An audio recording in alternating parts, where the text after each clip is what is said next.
Hello, and welcome to the 2022 Mary Ann Devaney Saul's Writing Contest Awards Ceremony. I'm Dr. John Green.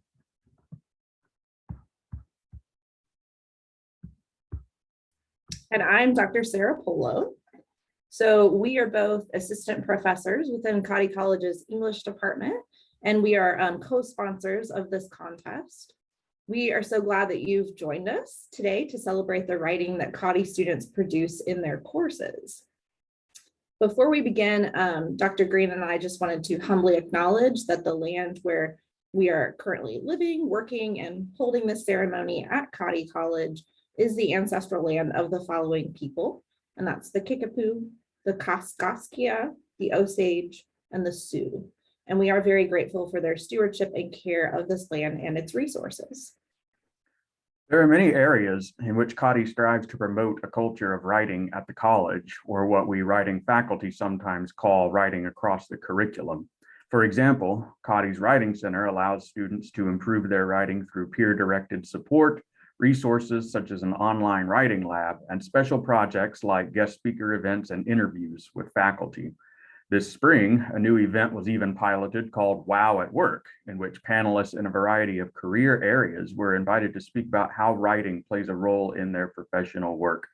Additionally, ongoing programs such as the first-year writing seminar, which is taught by faculty from across the academic disciplines, as well as the writing minor and writing intensive courses within the various majors, help promote the idea that effective writing and communication are important.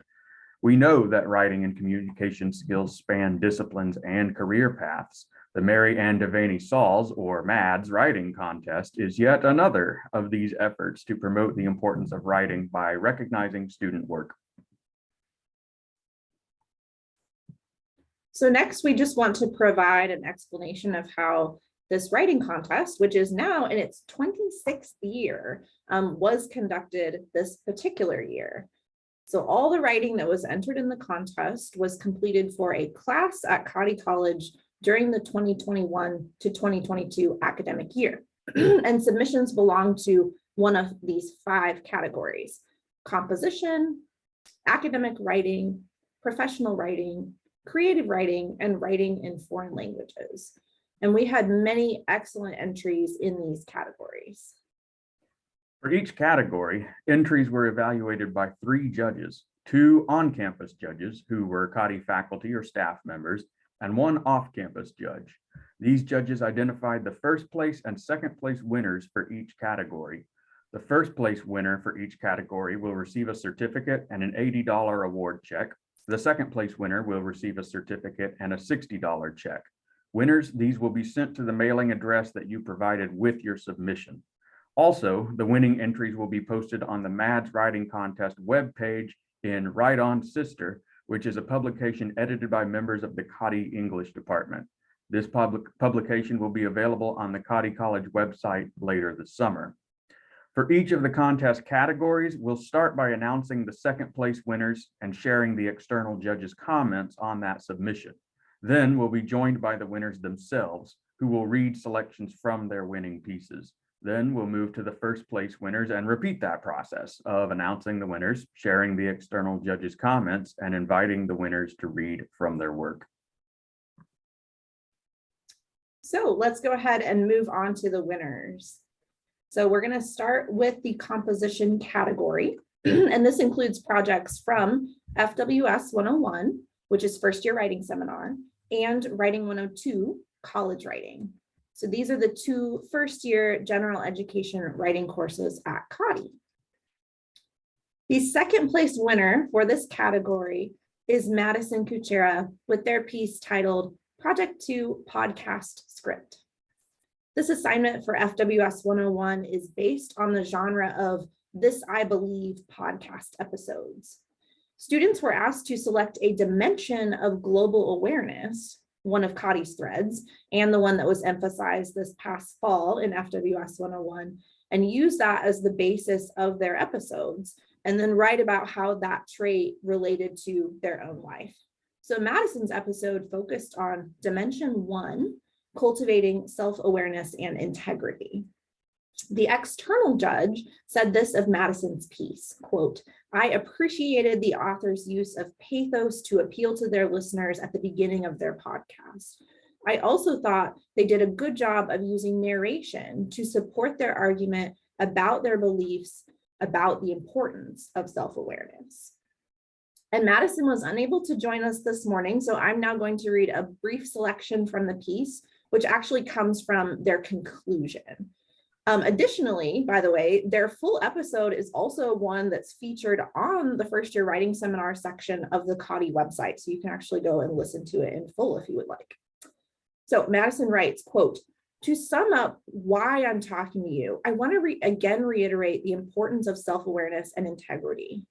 I believe that dimension 1, which talks about self-awareness and integrity, is most important in our ability to be globally aware, and that you must first experience your individual lowest low to fully understand how strong you are and the impact you can have on others.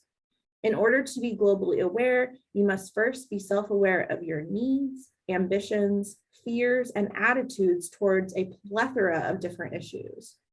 What I believe in is what I talked about today in this podcast, but it's also what I will keep in my head as I make decisions that affect the rest of the world." So now we'll go ahead and move on to the first place winner for the composition category, and that's Alexandria Lay with the project "To Defend the Indefensible." This assignment for Writing 102 College Writing asks students to analyze a US President's State of the Union address using George Orwell's essay, Politics and the English Language, in order to understand how a president uses text. And this was to help the students become more informed citizens and voters. Alexandria chose to analyze George Bush's 2002 State of the Union address. And the external judge had this to say about Alexandria's project, quote, "I appreciated the clear, argumentative thesis and thought the author did a great job of integrating sources to support a very insightful analysis." So now let's go ahead and hear from Alex, who will share with us a piece of the work.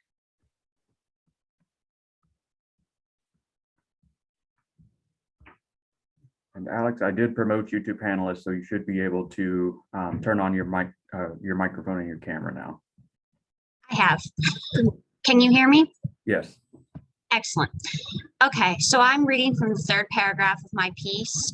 Specifically, I'm reading on where I speak about his use of the word terrorism throughout the speech. This particular State of the Union was given only a short time after the deadliest attack on American soil since Pearl Harbor. In light of this, it's unsurprising that the main theme of the speech is 9/11. Terrorists and terrorism are also frequently used meaningless words. They're used approximately 36 different times throughout the speech.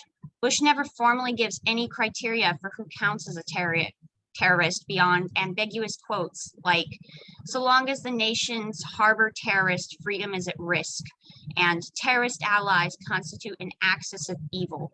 On the other hand, the FBI splits terrorism into two separate categories: international terrorism and domestic terrorism.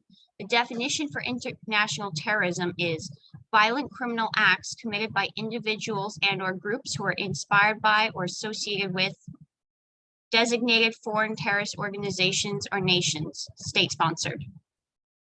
So why does Bush never use a formal definition in his speech?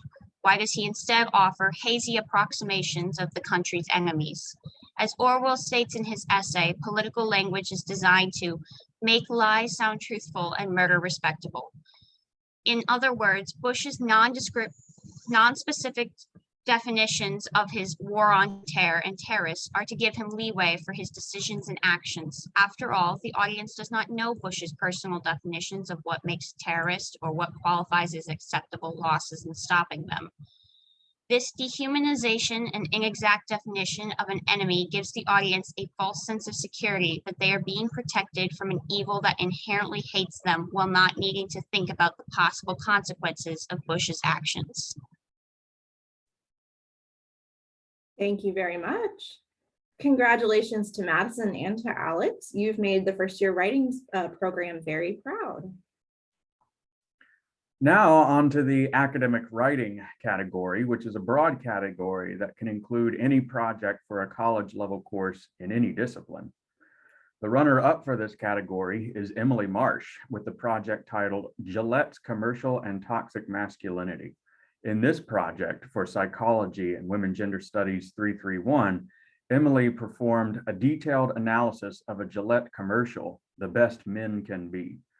The external judge had this to say: "This paper was full of interesting ideas, and I was left with wanting to know more about the context of Gillette's commercial, website, and the perspective of the author in analyzing ways in which these support toxic masculinity. The most compelling part of the paper were the author's own ideas of activism, reminding us that theory is good, but doing something with it is even better." Unfortunately, Emily is unable to join us this morning, so I will now read a selection from the piece. This comes from Emily's opening paragraphs. Quote, "Gillette's campaign via YouTube, The Best Men Can Be, provided a door to a necessary and overdue conversation about toxic masculinity that is emblematic of the political climate in today's society. This idea that Gillette critiques that boys will be boys is psychologically damaging and leads to gender stereotypes, lack of accountability, and a culture that prioritizes and celebrates stereotypically masculine values, which is especially damaging to marginalized groups. In this paper, the boys will be boys trope is synonymous with hegemonic masculinity, or the idea that masculine traits are superior to feminine traits, which will be heavily critiqued and evaluated. Gillette's commercial can be examined in two parts: the first half, which depicts different clips of hegemonic masculinity, and the second, which shows how the culture has recently started to change. In the first part, young boys are competing, bullying, and being bullied. Men are hypersexualizing women and treating them as objects. People are bored and desensitized to each of these scenes. Men interrupt women, and fathers chant boys will be boys while one boy is repeatedly hitting another at a barbecue. In the final half of the commercial, a famous actor, Terry Crews, says men need to hold other men accountable. The narrator implies that the Me Too movement made this possible and says that society needs to teach boys not to use violence or aggression to solve their problems or prove they are real men. And the first place winner for the academic writing category is Bronwyn Reagan with the submission Woman Leader, Nell Shipman. Bronwyn conducted detailed research into Academy Award-winning cinematographer Nell Shipman as part of the course Organizational Leadership 450. The external judge had this to say: "This paper was very well written, organized, and supported by numerous secondary sources. I enjoyed hearing about the life of Nell Shipman and how she managed to overcome some hardships along the path to paving her own way in film and identifying her own values. In analyzing psychological theory, the author demonstrates critical thinking well in critiquing the assumption of the traits approach, correlating personality traits and leadership. I liked seeing evidence of the author's perspective in the paper and feel motivated to try to seek out some of Shipman's films." Bronwyn, will you please now read us a selection from your proposal? Yes. So to give you a little context, Nell Shipman was an Academy Award-winning cinematographer. She was Canadian-born, silent film actress, writer, producer, and co-director/director. She also pioneered independent filmmaking, creating her own film company called Nell Shipman Productions. My paper focused on Shipman as a woman leader, in which I evaluated her personality traits, her ability to adapt to various situations, her aptness towards authentic leadership, and her moral/ethical development. The section that I'll be reading is my analysis of Shipman's moral and ethical views. So we'll dive right on in. So, Shipman's behaviors bear a striking resemblance to what would be indicative of the fifth stage of moral reasoning according to Lawrence Kohlberg's hierarchy of moral development. The fifth stage of moral reasoning is where an individual bases their moral decisions on a social contract and tailors values according to what the individual in question thinks a good society looks like. and thus striving to live in a manner aligned with such values. This stage of moral reasoning falls under the post-conventional level, meaning people functioning with this level tend to be independent thinkers. There is room for some debate, but generally speaking, Shipman was fairly autonomous in her thinking and demonstrated a strong sense of independence, putting her at the fifth stage of moral reasoning. Furthermore, knowing Shipman was high in openness, it's possible she was skeptical of seemingly narrow views. Rightfully skeptical when people questioned her abilities as a filmmaker, but not always when people challenged her motives. In part, this is a general criticism of the post-conventional level of moral thinking.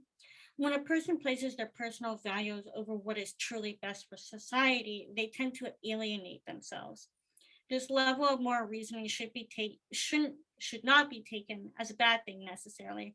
Rather, one should know the signs of falling into an authenticity trap. It's worth reminding readers that while Shipman's values were occasionally misplaced, much of her values on ethics led to good things. The forming of her zoo provided a sanctuary for many animals without a home. Additionally, her kindness and engagement with the local community created a collaborative environment in which to work. This would not have been the case had Shipman valued the type of recognition she would have received had she signed on with Samuel Goldwyn. For her, the beauty of filming in a place like Idaho with people she cared about was far more important. Thank you very much. Congratulations to our first and second place winners of the academic writing category. Next up, we have the professional writing category. This includes any text designed for professional spaces and work environments, as well as any project for the professional writing course, as well as any course that engages in professional writing. The second place winner of this category is Audrey Novinger with the submission Cover Letter for Job at YMCA.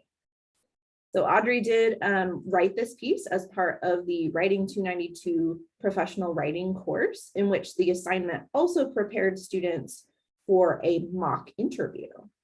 Our judge writes that the cover letter is well written.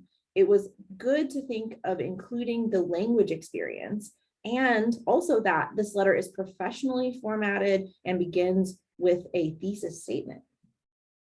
As Audrey is unable to join us, I'm actually going to read two paragraphs from the cover letter, the introduction, and then one of those body paragraphs that actually talks about language experience. So Audrey writes, quote, "Dear YMCA Hiring Committee, I'm applying for a position as a lifeguard at your pool. I was made aware of this job when I spoke with your CEO and about the need for more lifeguards. Last summer, I taught group and private swim lessons to children, and I have extensive swim experience that makes me a strong candidate for this position." Audrey then describes how, in addition to her actual swimming instruction experience, quote, "My completion of rigorous language courses also provides me with the skills for this position. In May 2021, I earned a seal of biliteracy in English, in Spanish and English, which allows me to communicate with a variety of speakers. As a lifeguard, I'm confident in my ability to communicate with swimmers to ensure they have a positive experience at the YMCA. I am now enclosing my resume with a more detailed list of my accomplishments for you to review." Congratulations to Audrey. And the first place winner of the professional writing category is Molly Zossel with Boo Hoo, a study of spectral identity at women's colleges. As part of Interdisciplinary Studies 312, Qualitative Research Methods, Molly crafted a research proposal to investigate ghost folklore and constructions of spectral identity, specifically here at Cottey College. The judge describes Molly's work as follows, quote, "I found the writing compelling because it explained why we should care about the subject matter of the study. The presentation of the proposal was professional with careful attention to detail. Further, the piece has a nice level of detail, engaging voice and subject matter, sophisticated language and sentence structure. Compelling. I would love to see the results." So Molly, will you now share with us a selection from your piece? Sure. I will be reading from the methods and conclusion sections. By collecting and analyzing the data from interviews and focus groups, as well as conducting a review of scholarly articles and studies related to supernatural phenomena, both from a historical and anthropological perspective, I will explore the ways that ghost stories relate to gender representation in the afterlife, as well as the connotations associated with said representation. I'm conducting my research at Cottey because of Cottey's reputation as a haunted college. Many students will already be familiar with ghost stories related to the college, even if they have no experience with the paranormal or are unfamiliar with ghost stories generally.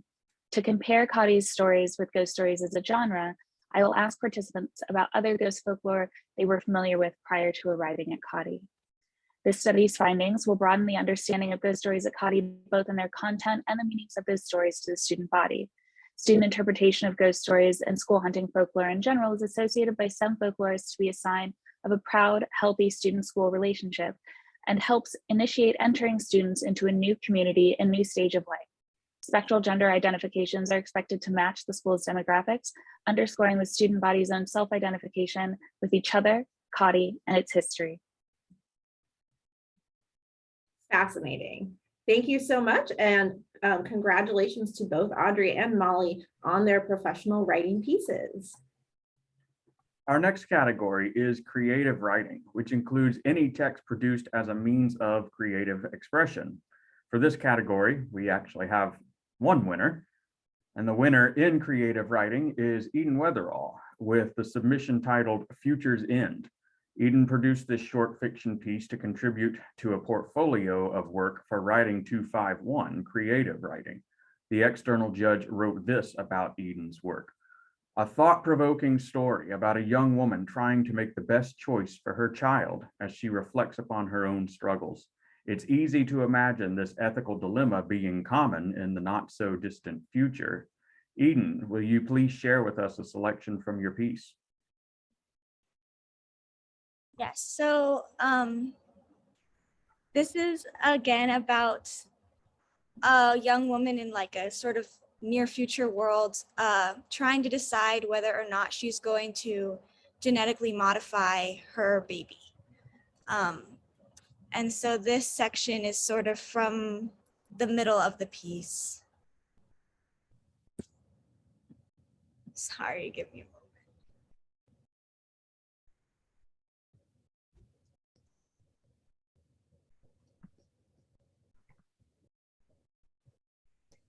The next morning dawned a dishwater gray. Ayana rolled out of bed feeling the burden of having stayed up most of the night, trying to make sense of all the pages Dr. Lee had sent her home with. She stumbled to the bathroom, feeling the telltale nausea she had come to expect this early. On her way, she stopped at her mother's room, peeking around the doorframe cautiously. She was curled up under her covers, her features screwed tight and barely visible over the top of the blanket. Her leftover annoyance from the night before was washed away by a powerful surge of affection. Bundled up so small, she looked almost like a child. In the bathroom, Ayana stared at her face in the mirror, realizing how much she looked like her mother. They had the same curved nose with the same pattern of freckles across its bridge. Their eyes were slightly too small, and stringy amber hair framed both their squarish jawlines. She wondered what she might have looked like had some doctor like Krista Lee cut her mother open before she was born and fixed all those little insecurities. She looked like all the girls she'd grown up with. Big eyes, button nose, dainty pointed chin. Her hair would be thick and more honey-colored, and she'd be taller and thinner, with smaller shoulders and broader hips. She remembered what Cecil had told her once about her imperfections. She'd cringed the first time he looked at her body and when he'd called her beautiful. "I'm not," she'd said, laughing a little. "I can't be." "I like you because you don't look like them," he told her. You don't look like every other girl. You're refreshing." Back then, this had flattered her. Now it made her skin squirm. She wondered, was there any part of him that had meant it? Any part of him that hadn't looked at her like some sort of exotic experiment, a novel hiatus from those bleach blonde 20-year-olds born and bred to fit his preference? In the moment, his enthrallment had been so erotic, but in retrospect, it made her feel like a bug under a microscope. Had she really looked beautiful, or had she just looked bizarre? Ayana wondered if her baby would look like her, if she'd had red orange freckles and that cube-like face shape. Not if I don't want her to. Unbidden, the image of the red-clawed woman from the clinic popped into her mind, her unforgiving stare and dull, perfect features that could be nothing less than the result of someone playing God. She imagined a miniature version of that woman growing inside her womb, pristine and proportioned from its very first months. Her stomach turned suddenly, and she lurched toward the toilet to vomit up the little in her stomach. A deep sense of unease had settled into her bones. She picked up her phone off the counter and stared at the number Dr. Lee had given her. Her finger hovered over the call button for a moment before she shook her head and put it down again. Instead, she held her stomach, closing her eyes tight and imagining she could feel a little flutter there. It was too early, she knew, but she wanted to believe there was some small part of her baby that she already knew, some connection that was forged between the two of them. She wanted her daughter to somehow know that she was trying her best. Thank you. Congratulations to Eden once again. The final contest category is writing in foreign languages. For this category, students were able to submit any piece that they composed for a course in which the student wrote in a language that is not their home or native language. And this year we received submissions specifically in the Spanish subcategory. So I'm so pleased to announce that the winner of the Spanish subcategory and our final awardee of this ceremony is Caitlin True. Caitlin's project for Spanish 101 is oral Spanish composition. In this piece, Caitlin was asked to write about a change that should be made in society. And Caitlin chose to write about the US school system and specifically grades. Yeah, and the judge had this to say about Caitlin's piece, quote, "The student shows a good command of the Spanish language. Their use of a variety of grammatical structures and vocabulary makes the composition enjoyable to read." Caitlin is unable to join us this morning, so I will read a selection from the piece. Please do forgive any mispronunciations. They are completely mine and not a reflection on Caitlin's piece. I could certainly benefit from going back to Spanish 101 myself. So Caitlin writes, "Mi primer problema con el sistema escolar de los Estados Unidos es la calificación. La mayor parte de mi tiempo en la escuela, desde el kindergarten hasta ahora, lo he pasado preocupándome por mis calificaciones. La mitad de las veces no me importa lo que estoy aprendiendo, solo me importa que obtenga una A. La escuela, al menos para los estudiantes, tiene menos que ver con la educación y más con sus calificaciones." So congratulations to Caitlin for this winning piece. And thank you to all students who submitted their writing for consideration. We had a group of really phenomenal entries, and making decisions about these winners was definitely a challenging task for our judges. We highly encourage all continuing Cottey students to submit their new work to next year's contest. You could be a winner. And speaking of judges, we want to thank the judges for this year's writing contest. These include the following individuals: Dr. Julie Teets, Dr. Kathy Pivac, Dr. Sarah Polo, Dr. Tricia Stubblefield, Dr. John Green, Dr. Andrilla Roy, Dr. Carmen Bourbon, Dr. Jorge Diosis, Dr. Julie Perino, Dr. Ann Reed, and Professor Donna Lenharth. We definitely could not conduct the contest without the labor of these individuals, so thank you so much. And finally, we do want to invite everyone to actually read the winning contest submissions. Again, these will be published in the Department of English's publication titled Right On, Sister later this summer, and that'll be available on the contest page of the Cottey website. Thank you so much to everyone for joining us today. Thank you.